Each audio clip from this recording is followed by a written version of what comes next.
Welcome to today's episode of the Michael Yardney podcast, when we're going to unashamedly talk about money. Now, you're probably listening to this podcast because you're interested in property investment, but if you're like most people, you're also interested in more success in various elements of your life, as well as more money. We're going to have two separate sections today. I'm firstly going to explain to you why wealth is about what you don't spend, but the main part of today's show is when I have a chat with my good friend Tom Corley. Now, you may know Tom studied millionaires for 5 years, and one of his conclusions was that being rich comes down to only two things. Now, is that really possible? Is it as simple as that? Well, clearly it's not as simple as that, otherwise people would become richer. But there's a great message that Tom has to offer, which means that at the end of today's show, you'll start to get a few more rich habits and hopefully get rid of some of your poor habits, and that will propel you on to your goals. So welcome to today's episode of the Michael Yardney podcast.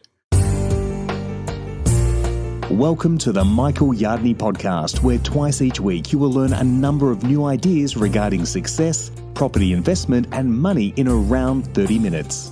Our show is brought to you by Metropole, who specialise in helping you grow, protect and pass on your wealth through strategic property and wealth advice. Now here's your host, Michael Yardney, Australia's authority in wealth creation through property, who has been voted one of Australia's top 50 most influential thought leaders.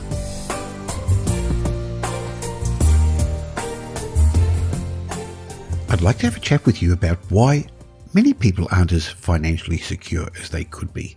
And the concept of my chat today came from an article I read by Morgan Housel, who writes for the Collaborative Fund. And he started by telling a story about a weight loss industry. Now, stick with me because it actually does make sense when you let me explain his pattern of thought. He said that in America, the fitness industry is a $30 billion industry, yet almost 40% of Americans are obese. And he worked out, how do you reconcile that? Such a huge industry telling you how to become thinner and fitter, and yet most Americans are overweight. And I guess it's much the same in Australia, isn't it? Now, you could say that a lot of people don't exercise, or maybe they're not exercising enough or doing the right type of exercise. And all these three answers are correct. But what Morgan Housel pointed out was a group of researchers found that there was a fourth reason. The majority of those people doing exercise for weight loss either lost no weight or not nearly as much as they could for a simple reason. Exercising made them feel that they'd accomplished something healthy, and it allowed them to rationalise a post-workout food binge. You see, sitting on the couch and eating pizza all day, that'd make you feel guilty. But if you did it after a jog, well, you'd sort of feel justified to have a treat. So a lot of exercise can be offset by eating a lot of food.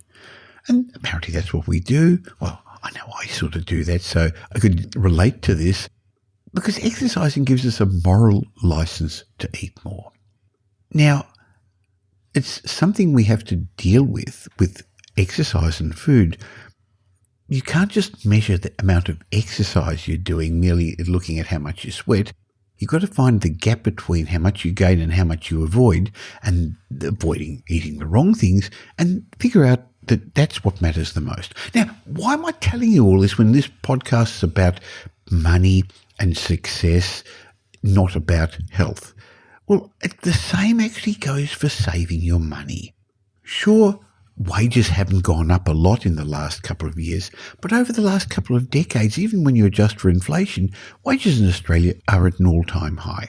Having said that, the recent financial challenges many of us have experienced because of the coronavirus, cutting back hours of work or losing jobs, has shown that most Australians don't have much savings and very few have got little saved for retirement. So how do you reconcile those figures? In other words, higher wages than ever, yet very few people have got anything in the bank to show for it. I guess it's much the same as what I talked about a moment ago with obesity. Financial well-being can't be measured by merely looking at how much you earn. It's the gap between what you earn and how much you avoid spending those earnings. That's the figure that matters most.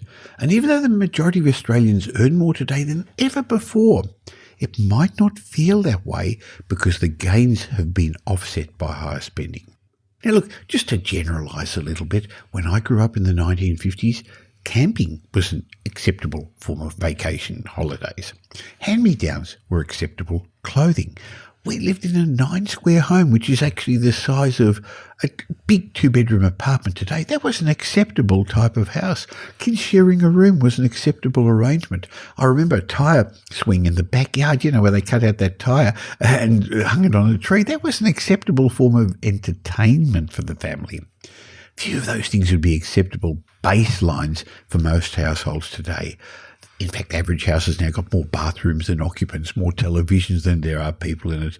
The average household's real wage gains over the last half a century, they've been spent. And the household savings rate has fallen at a time when real incomes rose. Now, you can't blame people for this. Spending more when your income rises is as tempting as eating more after you've exercised. It feels like you've earned it. It's justified, isn't it?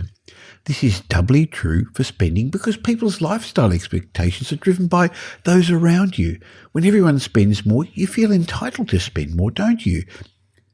But all savings relies on your ability to receive an extra dollar and say, hey, I could spend this, and spending would be great, but I'm not going to.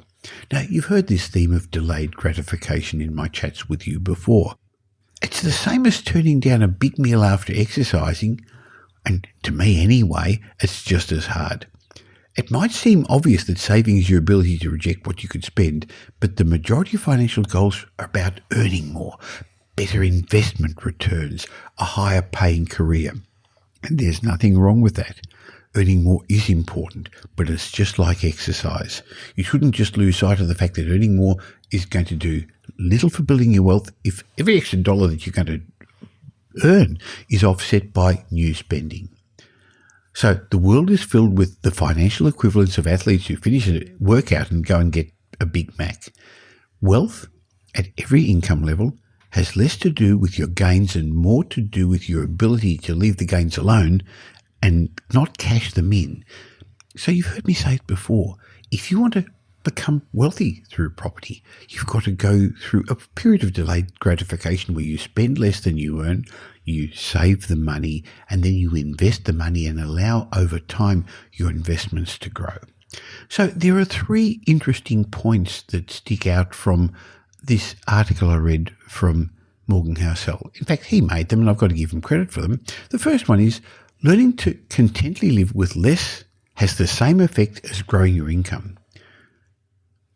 Learning to be happy with less has the same effect as earning more, and it's often easier and more in your control. The second point he made is money is often a negative art. It has a lot to do with actions you don't take and the things you avoid. Now that's interesting, isn't it? And that's why money management is critical in the early stages of growing your wealth and in the middle stages as well until you've got a big enough asset base to give you a cash machine. So his point was money is often a negative art. It's a lot to do with actions you don't take and things you avoid. And the last point he made is everything has got a price, and prices aren't always clear. The price of exercise isn't just the workout, it's avoiding the post-workout appetite. And the same with money, it's the same with your finances. The price of building wealth isn't just the trouble of earning more money, it's avoiding the post-earning urge to spend what you've accumulated. So there it goes. What did you learn from this? What can you do differently? And the first bit is money management, understanding where your money goes, budgeting. Now, no one likes that B word, the budgeting word, but you've got to understand what you're doing with your money. And as I said, spend less than you earn and start accumulating it so that you can work your way up the investment ladder. Because once you've got a big asset base, once you've got a cash machine, none of this is going to be anywhere as near as important. You'll be able to enjoy the fruits of your work, but first of all, you've got to make your money work for you.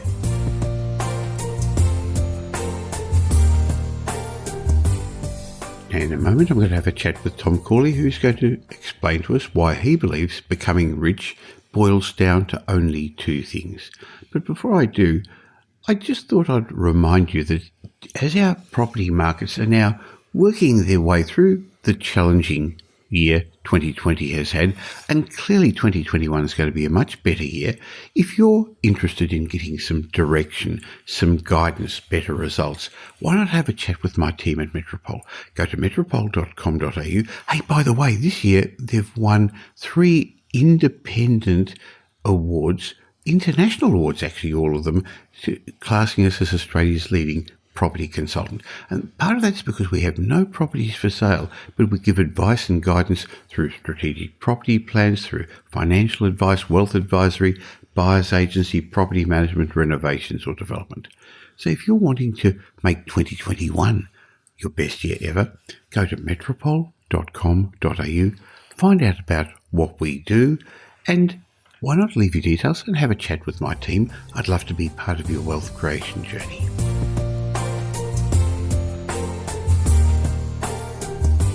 You're probably listening to this podcast because you want more success in life. Let's be blunt, you probably want to become richer. But according to my good friend Tom Corley, who studied millionaires for 5 years, he realised being rich comes down to only 2 things. Really? I don't know. Let's find out by having a chat with Tom. Hello, Tom. Welcome. Hey, Michael. How you doing? Good, thank you. Now, I know a number of years ago you did your Rich Habits study. You interviewed 233 wealthy individuals, a lot of them who were self-made. And that's, I think, a good point, that you don't have to be born with a silver spoon in your mouth. You can become a self-made millionaire. And you also interviewed a lot of, let's say, poor people. And this wasn't a judge of people, but you came to some conclusions. And I found this one interesting. Is it really true that becoming rich only comes down to 2 things, Tom? Yeah, that's what my research says. And there are 2 big things, I won't lie. The first one is accumulating wealth. You have to be able to build your wealth. It takes time. The saver investor millionaires in my study took 32 years. The entrepreneurs, it took 12 years. And the virtuosos, it was 21 years. And the big company climbers, it took them about 20 years. So it takes time to accumulate wealth. But that's the most important thing. The second most important thing is you've got to keep the wealth you've accumulated. And this is where, and you read stories about this, and you and I have talked about Conor McGregor, how he spends money like crazy. And there are other celebrities. Johnny Depp's going through that right now, where he made some ridiculous amount of money, and he's really doesn't have much left of his wealth. So it's important to accumulate your wealth. It's also important to keep the wealth you've accumulated, and in order to do that, you've got to have certain specific rich habits. There are rich habits unique to these 2 things. So the 2 things you're saying that you need to become rich and stay rich is A, accumulate wealth, and then keep the wealth you've accumulated, because, yes, we've seen people lose it. But the other interesting thing you said, and it's going to disappoint some people listening to this, is the realistic concept that becoming wealthy takes time. And Tom, it's also hard work. It's not easy. People are looking for shortcuts in this world, aren't they? And we get those in our inbox all the time. Invest with me and I'll make you rich quickly. You can buy 7 properties in 7 years or 10 properties in 10 minutes. Doesn't work that way, does it, Tom?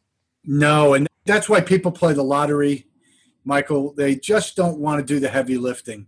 And they think that because the media likes to promote individuals like Mark Zuckerberg and the founders of Google, in terms of the time frame of building wealth, theirs was a nanosecond compared to most of the millionaires.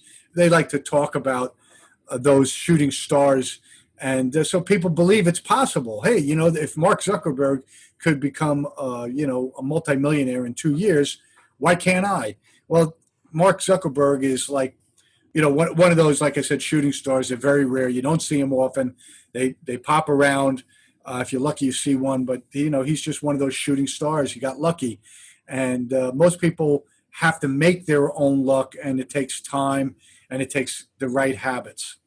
So one way to do it is to actually set yourself some goals. Set yourself some goals that are audacious that you can go for, because then your own internal GPS system, your reticular activating system, will start looking for ways to achieve those goals, Tom. Yeah, this is such a cool part of my brain research. And the reticular activating system is part of the limbic system.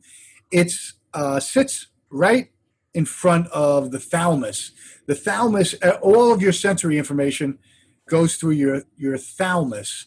And the reticular activating system is like a sentry. It says yes to some sensory information, but no to like 99% of it. And the reason it exists is because we would otherwise become overwhelmed with all the sensory information. The cool thing about my research, particularly my brain research, is that when you set goals, when you pursue goals that are part of a dream that you want to realize, you actually focus your reticular activating system on the sensory environmental clues that could help you realize your goals and fulfill your dreams. So what people who may not fully understand this concept should understand is, when you think about, I'm going to buy a white Toyota, all of a sudden when you drive down the highway, you see white Toyotas everywhere. Or you're going to buy a particular Samsung television or something, you suddenly see advertisements for them everywhere. That's your reticular activating system kicking in. They were always there anyway. But if you have set goals, if you've got set dreams, then your reticular activating system will look for things. It's, as I said a moment ago, your GPS. Now, Tom, I know a lot of people actually talk about having a dream board and having pictures and visual representations. Does that work? It does work, and I'll tell you why, Michael, because your brain thinks in pictures. When you envision a dream that you want to realize, a picture of it pops up. If you're pursuing a goal, the picture of the goal pops up in your mind. That's because that's how the brain thinks. It thinks in pictures.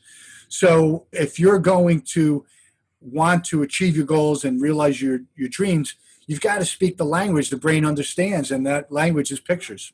So once you've actually started to set goals, then you've actually got to do something. Thinking about it, dreaming isn't enough. So you've got to pursue daily growth, Tom. You've got to just be a bit better every day than you were the day before. And I guess one of the challenges is not compare yourself with others. So don't compare your chapter 1 with somebody else's chapter 20, like Mark Zuckerberg, who's already there. Your competition should be who you were before. How do you go about improving, though? Well, the millionaires in my study pursued growth primarily through reading, learning through reading. Now, most of what they were reading was related to what they did for a living or some dream or some goals that they were pursuing. So there were always things that they were already taking action on.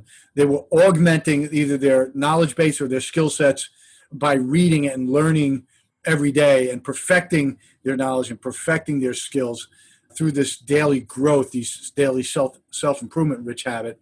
What does that require on your part? Well, the millionaires in my study did about 30 minutes a day reading, specific reading, focused reading. And the ones who were involved in skills, who had some type of skill set, the virtuosos is what I call them, they were generally practicing their skills between 2 and 4 hours a day outside of work. Right, that's the key. Outside of work, a good example of this is Roger Federer. I was reading about. He's one of the best tennis players that ever played the game. What he used to do to practice 2 to 4 hours a day was not play matches with other people. He would hit 1,000 backhands down the line. He'd hit 1,000 backhands cross court. He'd hit drop shots to the left, drop shots to the right, hundreds of them, just the same shot over and over and over again. He would practice a subset of whatever his skills were, and that made him better as a tennis player. Well, if you're, an accountant, a lawyer, whatever it is that you do for a living, maybe you're a plumber. Well, if you practice certain skills that set you apart, make you, a virtuoso in what you do, people will pay you more money. They pay more money to the people who are the leaders in their industry. So what we're saying is you've got to do the hard work. Becoming rich, becoming successful isn't easy. If it was, everyone would be there, but the rewards are worth it. And then along the way, as you earn more money, I guess one of the disciplines you've got to have, it's a pity it keeps coming up all the time. It annoys people when they hear it, is the concept of delayed gratification. Spend less than you earn, save so that you can eventually invest, because you're not going to become rich purely on your wages. You're not going to become rich purely on your savings. You've actually got to put your money to work, Tom. Yeah, and the saver investors in my study, that group of millionaires, they were very interesting because they had no particular unique skills. They weren't necessarily, people that maybe they went to college, maybe they didn't, but they certainly didn't have PhDs and doctorates and things like that. They weren't virtuosos. They weren't corporate climbers. They weren't doing anything that required an enormous amount of risk like an entrepreneur. They were just setting aside 10 to 20% of their income every year, year after year, and then they were consistently and prudently investing their savings.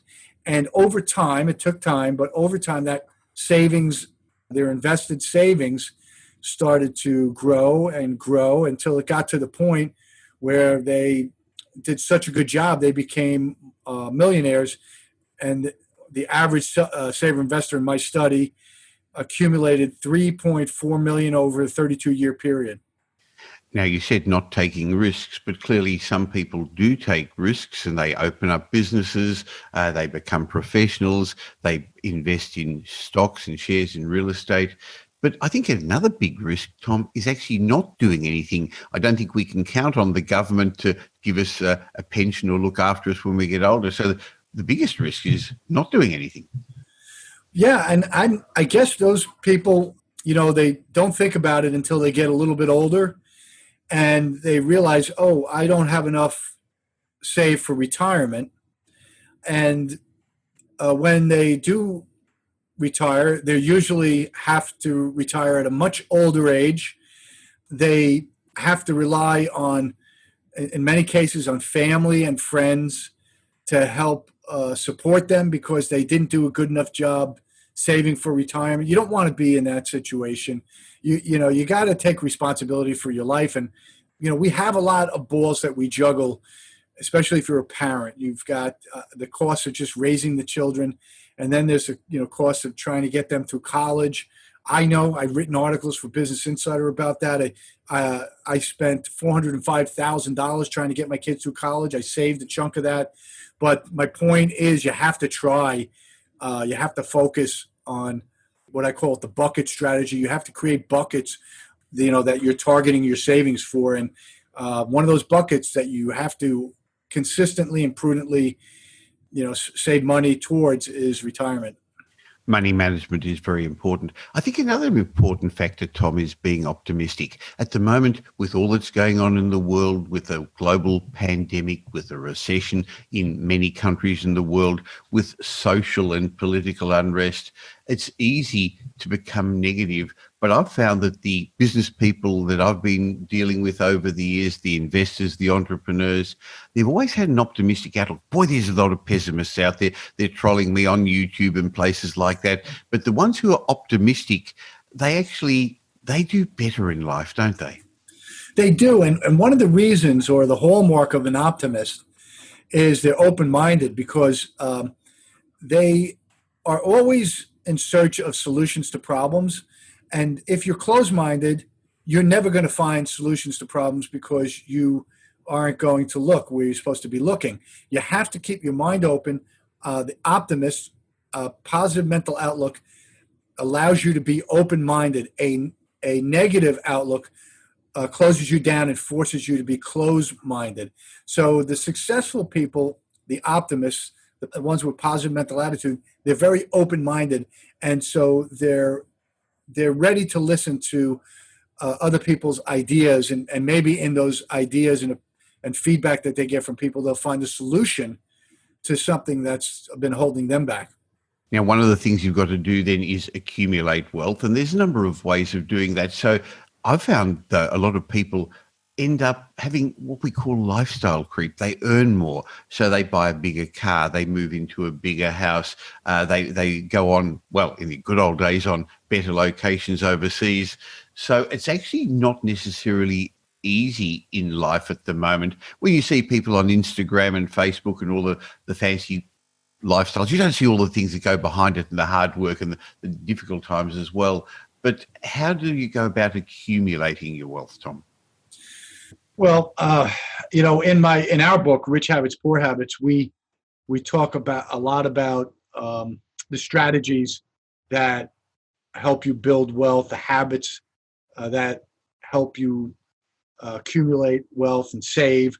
But you've got it comes down to you've got to have a strategy that you're following. You got to have some type of GPS.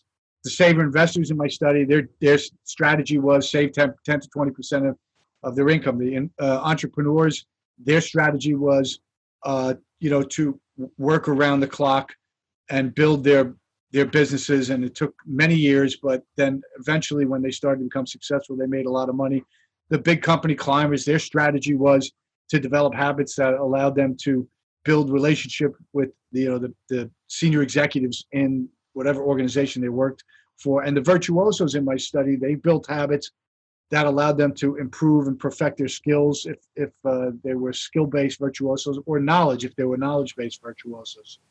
So you've written a number of books on this, and we've written Rich Habits, Poor Habits. You can go to richhabitspoorhabits.com and have a look at that book. You can get it on Amazon or any of the online bookstores as well. And I'm really proud of that, Tom. We've spoken about it just before we came on air and recording, that it's now been translated into a number of languages around the world. So it's become a bestseller in a few countries and a growing seller in a number of countries where people have realized that it's okay to be rich. Some of the underdeveloped and poorer countries are now realizing it's allowed. I think that's one of the things that stopped some people achieving wealth, because they feel a bit guilty about it, don't they? Yeah, and that could be either your family upbringing, your parents, the ideologies you pick up as a child. Could be the culture you're in. If you're living in certain parts of America, for example, wealthy people are bad. If you're living in other parts of America, which is most of America, wealthy people are good. They're admired. They're looked up to. So it all depends on where you're raised, the parents that you have. What are they teaching you? So these are all important things that you have to think about, because what if you have some habits that you picked up from your parents or ideologies that are holding you back and making you feel guilty about pursuing wealth?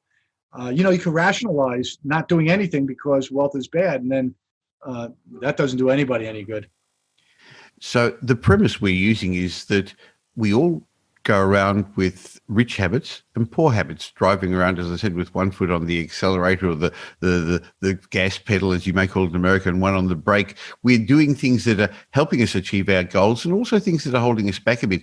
And the first part of it is actually realization, understanding your poor habits, the ones that are not productive, helping you where you want to get to, and then removing them and replacing them with good habits. And that's what our book, Rich Habits, Poor Habits, is about. And this happens at all levels. So even very, very successful people, once a year, you and I get together at Wealth Retreat, which isn't being held this year because of coronavirus. And there we're in a room of very, very successful people, already very successful, but they still have habits that are holding them back, and they want to get to the next level, Tom. Yeah, and that's why they spend so much money to come to your retreat, which is incredibly valuable. They want to find that nugget of information. And sometimes it's funny, Michael, but you could hear something said or read it in a book, but then when Tom Corley says it, or when Michael Yardney says it, it just seems you have a light bulb moment, even though you might have heard it before. We might say it in a different way because we know so much about this. And so I think that that's one of the things that I learned about from my study. The millionaires in my study, they're always trying to associate with other success-minded people. They don't have to be successful. They just have to have that drive, that desire to be successful, because that means they have the right thinking in place and they're doing the things that you need to do in order to be successful. So you want to associate with other success-minded people, and that's kind of what we do at the Wealth Retreat. Now, as we were starting to say, you first of all got to accumulate wealth, so you get a good job, good profession, you watch what you're spending, you avoid spontaneous or emotional purchases, you live below your means, you delay gratification. But then, Tom, you also mentioned that it's important to retain your wealth. And for many people, we're wanting to pass it on to future generations. Now, your background is as a CPA and a financial planner. So it's also important to own assets in the right ownership structure. And that depends really upon which country you're in at the moment, but also to insure yourself and insure your assets, and to have estate planning set up so that you can not only live now, but have lifetime wealth. Yeah, that's another good point that you just raised. So the millionaires in my study, they all leaned on their accountants, their financial advisors, their attorneys. They leaned on them for advice so that those individuals could help them hold on to their wealth and pass it along to the next generation in a way that allows multiple generations to benefit from their good fortune, right? Because wealth is a process, but not most people. It's a hard process to follow, so that's why there's so few wealthy people out there. The people that do follow the process of building wealth, well, they want that wealth to stay with them and their families. Look at the Rockefeller Trust. That's been, going on 150 years, maybe, 160 years. So that's, what a lot of wealthy people are trying to do when they seek out advisors. They're trying to figure out ways where they can minimize taxes, maximize their returns, and, stop the government from taking so much of their estate when they pass away. Well, one of the things I've noticed about successful people, wealthy people, is they're prepared to pay for that advice. So while the average person gets their advice on the internet for free, or goes to forums on the internet and asks advice about what they should do, the wealthy people are prepared to pay for advices because they see that as an investment, not an expense. Yeah, the most successful clients that I have are the ones that are calling me at least 2 or 3 times a month. And they don't care that I'm going to charge them $500-$600. They could care less because, I'll give you for instance, I spoke to one client early in March, and we came up with a strategy that saved them over $150,000 in taxes over a 5-year period. Well, that $500 that he spent on my advice is meaningless to him. It's pennies. So yeah, they're not afraid to spend the money. And you and I do it. You have coaches, I have coaches, right? So we spend money, and we're technically successful, but we're still spending money on coaches and people to help mentor us to become better. I guess that's one of the rich habits that wealthy people have.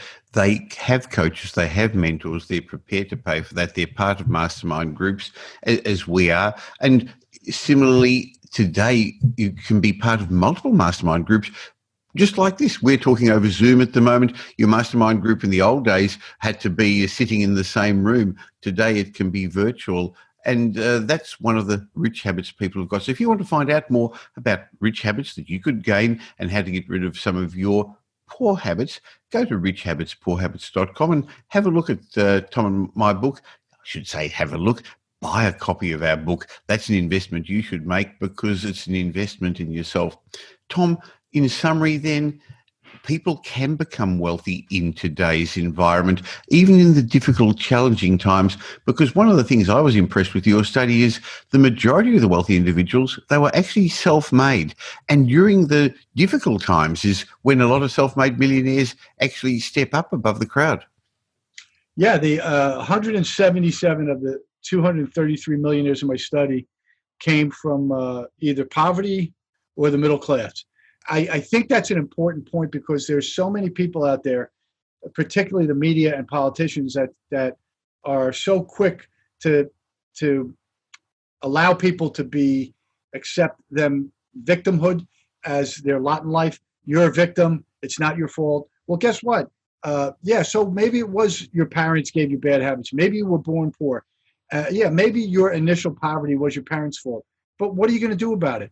Are you just going to lean back and say, well, there's nothing I can do about it. I had bad parents. I didn't have success mentors as parents. Well, most people don't. But the self-made millionaires, the 177, are proof positive that anyone can become wealthy if you know which habits help you become rich, and you know which habits can drag you down into poverty. And then you just follow the habits. You walk in the footsteps of the wealthy. The rich habits get you halfway down the field. Eliminating the poor habits gets you through the goal line. So it's a process. So, in summary, be optimistic, as we said before. There are lots of reasons still to be optimistic in today's environment. And even if you've got challenges, rather than look for the bad, look for the good and find a useful belief. I've found that a great concept also, Tom, because to think positive doesn't work enough, but a useful belief could well be, well, I had the parents I needed to have that got me to where I am now, and now I'm moving forward. Or a useful belief is, I am still living in the best country in the world at the best time in history. I'm so lucky I'm not in one of those other countries in the world where COVID is ravaging even worse, and at least I've got a roof over my head. So during these challenging times, be optimistic, look for the good in things, be grateful, because unless you feel grateful, you're never going to enjoy your life. And keep listening to Tom and me once a month on these Rich Habits, Poor Habits podcasts, because hopefully our conversation is going to keep you on the right track as well. Thank you so much for your time today, Tom. It was a pleasure, Michael. It's always good talking to you. Well, I told you we'd talk about money, and I wasn't wrong, was I? If you got some benefit from it, if you've got some more clarity from it, why not tell somebody else who you think would get some benefit from it as well? Just spread the word about the Michael Yardney podcast. There's a share button on all podcast apps. Or tell the world by leaving a review on Apple Podcasts or Stitcher or Spotify or wherever you listen to this. When you do, when I read it out, I'd love to give you one of my books, as I'm going to Vamshi786, who left the following review on Apple Podcasts. He said, empowering and practical. I've been listening to this podcast for 8 months, and I can definitely see an increase in my wealth and peace of mind related to wealth. The practical approach to investing are an added bonus. I think the most important takeaways in each podcast is the mind message that Michael talks about at the end, which has taught me about attracting wealth through a positive mindset. Thank you for sharing these precious thoughts. Hey, thank you so much for that lovely review. And if you email me, michael@metropole.com.au, I'd love to give you one of my books. I'll catch up with you again soon. Michael Yardney podcast comes to you twice a week, but in between you can catch me on social media. Just look for Michael Yardney. In the meantime, have a great week.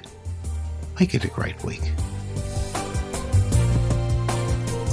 Thanks for listening to this episode of the Michael Yardney podcast, which was brought to you by Metropole, who help their clients grow, protect, and pass on their wealth through strategic property and wealth advice. If you like what you heard and don't already subscribe, you'll find us on iTunes or on your favourite Android app as the Michael Yardney podcast. Watch out for our next show, which comes to you twice a week, and you'll learn some new ideas about property investment, success, and money in around 30 minutes.